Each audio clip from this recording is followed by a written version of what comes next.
비소세포 폐 선암 사기 진단을 받았어요. 왼쪽 폐에 계란 정도 크기만한 암 덩어리가 네. 자라고 있는 거예요. 처음에는 너무 암세포가 커가지고 수술이 안 돼가지고 다행히 저랑 맞고 그래서 비산먼지 이런 이제 분진이나 뭐 이런 것들이 현장을 순찰하고 그러다 보면은 작용이 됐긴 했겠죠. 내가 이렇게 했더니 완치가 됐다. 이 방법들을 좀 알려줄 수 있는 거네요. 제 나름대로 방식이 있어요.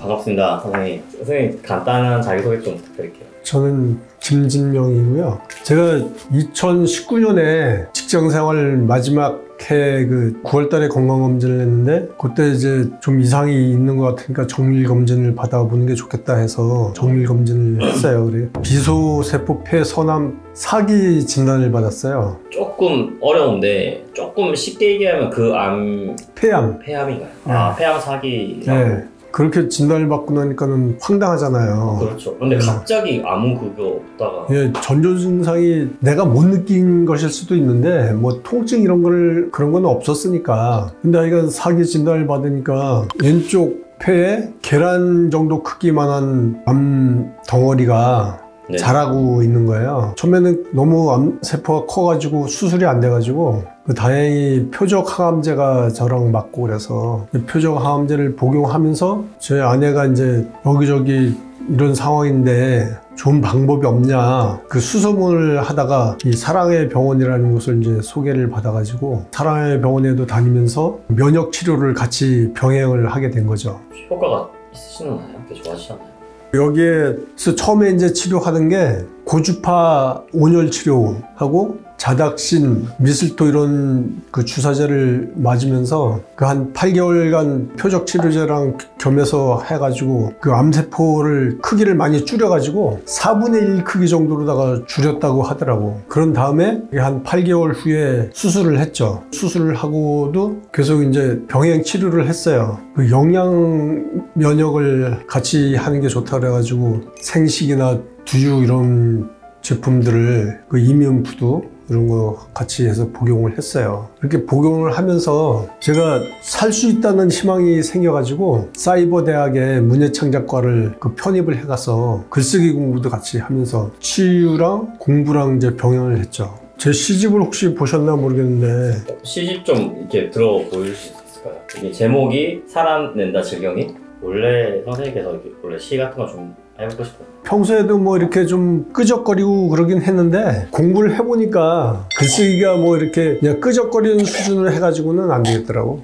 캔서 프리 암 진단을 받고 님께 여쭈니 좀 더 베풀다 오시라며 온갖 치료제와 좋은 음식을 주셨다. 암이란 사랑의 병, 치유의 동산에서 은혜로운 사람들을 만나 이웃과 더불어 님의 이름을 빛내 님께 찬송과 영광 올려드리고 천국의 보화 쌓으며 연대하는 삶, 나눔과 사랑의 은총으로 서로 부흥해 일하다 가리라. 살아야겠다는 그 희망이 보였다고 하셨는데 NK세포 수치든 혈소판 수치든 좋아진 거예요? 건국대 대학병원에서 이제 CT랑 뭐 찍고 그러면은 이상이 없는 걸다가 계속 나오고 CT를 치료를 받기 전에는 이게 뭔가 암에 대한 이게 보였는데 수술을 하고 난 이후에는 사실 보이는 암세포는 없었죠. 눈으로 보이는 거는. 그걸 이제 계속 추적 관찰을 하는 측면에서 CT를 찍은 거죠. 여기 황성주 박사님도 그러잖아요. 암덩어리라는 것이 그루터기를 잘라내도 뿌리가 항상 이게 뻗쳐 있어갖고 언제 다시 솟아오를지 모른다. 그런 말씀도 하셨잖아요. 그런 측면에서 관찰을 했을 때 추가로다가 이렇게 자라는 암세포가 안 보인다는 얘기지. 발견했을 때가 언제였죠? 2019년 10월 달에 이제 그 진단을 받았으니까. 그럼 2019년 10월인데 지금 이제 2025년 5월이니까 6년째죠 지금. 아 그럼 완치 아니에요? 지금 주치의 교수님이 네. 5월 19일 날 다시 CT랑 MRI를 찍어가지고 네. 27일 날 진료를 받을 때 일단 뭐 완치 이런 개념은 아니지만 그 비슷하게 이렇게 판정을 하시겠다고 하더라고요. 축하드립니다. 네. 진짜 고생 많으셨네요.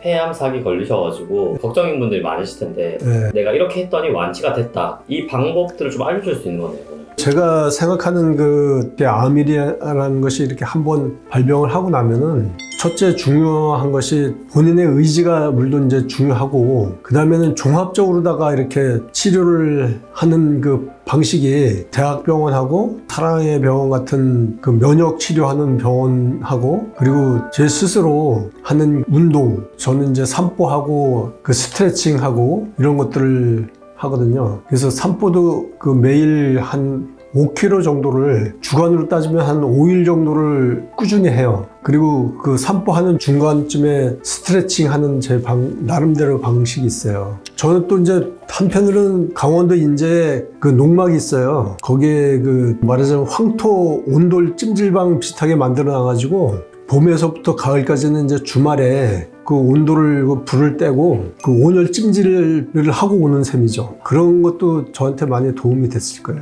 암 치료 기간 동안 계속적으로다가 제가 시골에서 이제 생활을 많이 했거든요. 아까 그 제 시집을 보여드렸잖아. 이 살아낸다 질경이 이 시집이 탄생한 배경이 농막 그 주변이에요. 제 시의 상당 부분이 그 농막 주변에서 있는 그 풍경을 읊은 내용이 될 거예요, 아마. 조금씩 일도 하고 주변에 이제 그런 풍경도 보면서 느끼면서 시 공부도 계속 했으니까 그래서 거기서 이제 제가 메모를 했다가 다시 수정을 하고 그러면서 시를 구체적으로 쓰게 된 거죠.